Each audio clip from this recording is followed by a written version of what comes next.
the same general has other tweets later. So I think KDF had no role to respond to that. Those who want to know the capability and the posture of Kenyan Defense Forces, they showed it in KDF Day last week.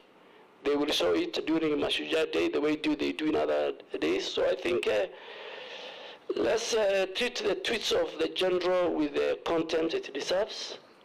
We should not bother. And I think the Kenyan people on Twitter dealt with the general before even Foreign Affairs and KDF were to come in. Honorable Mbui, I think you need to, because you have a background of a general. Your grandfather was a general, just like the way my father-in-law was a general, and we went to the same school. But you have limitation in the Somali language, Honorable Mbui. I think you need to go and view and get a good translator. The same statement I made in Somali, in Isli, Mr. Speaker and Chair, was again misrepresented by one of the media houses I don't want to mention, but I don't think I am that reckless.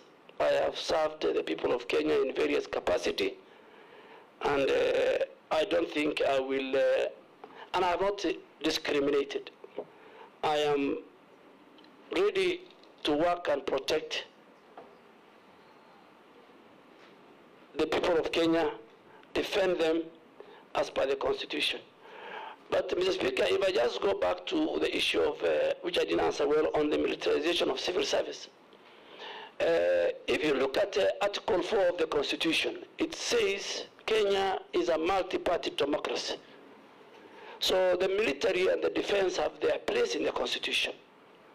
And that is why, again, Mr. Speaker, it says KDF must work within the national values in Article 10, Sub-Article 2, in Article 232, Sub-Article 2, on public service values, and in Article 238, Sub-Article 1 of the Constitution.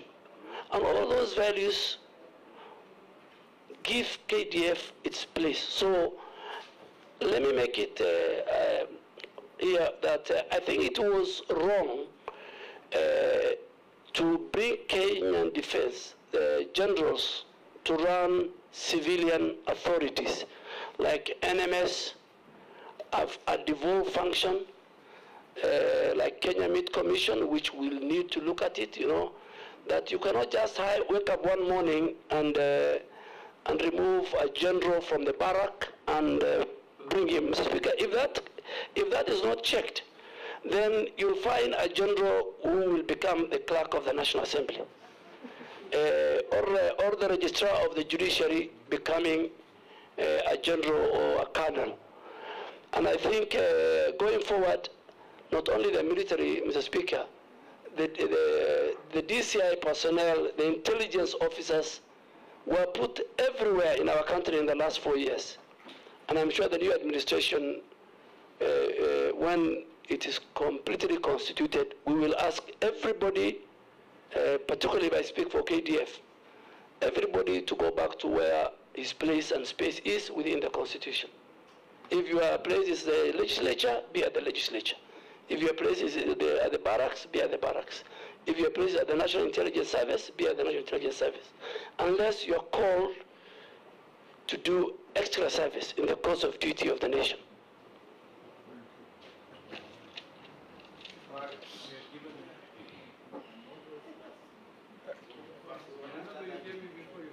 Amisi, number 1, Daoud,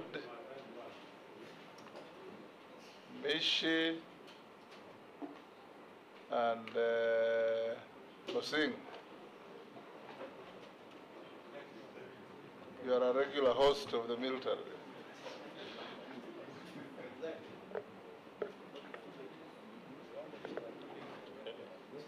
Okay. Thank you, Chair. I thank you, Chair, for giving me the first opportunity, at least. To the nominee, You have a background of politics. Maybe you have a good part of your life you've been in politics. And we've known you to be loud, cacophonous out there when there is national issues. You are loud and sensational. I've used that word cacophonous because that is it. And the position you are going in is a docket that requires people of calm demeanor. People, is a docket that is rooted in secrecy for the good of the nation. But here you are an individual who always wants to talk about something of national issues. Are we going to see a more calm Duale for the good and the security of our nation? Or will still talk out there? In some cases, we may also have a slip of the tongue and take us to war. It happens.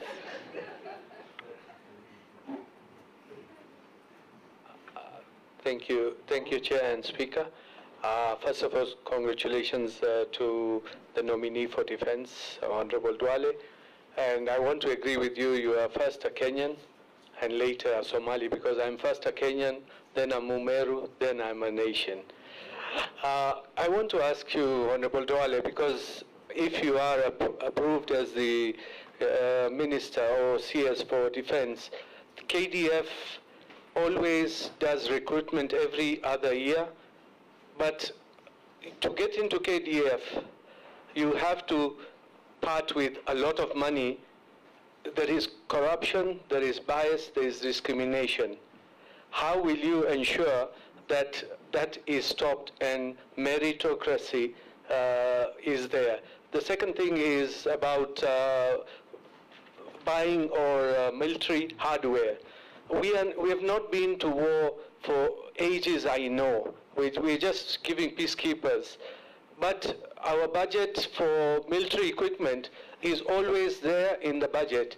So are you, when you come in, will there be some rationalization or reduction in buying military hardware so that we can reduce that budget to go to the hustlers, as you always say? Thank you. Thank you, Honorable.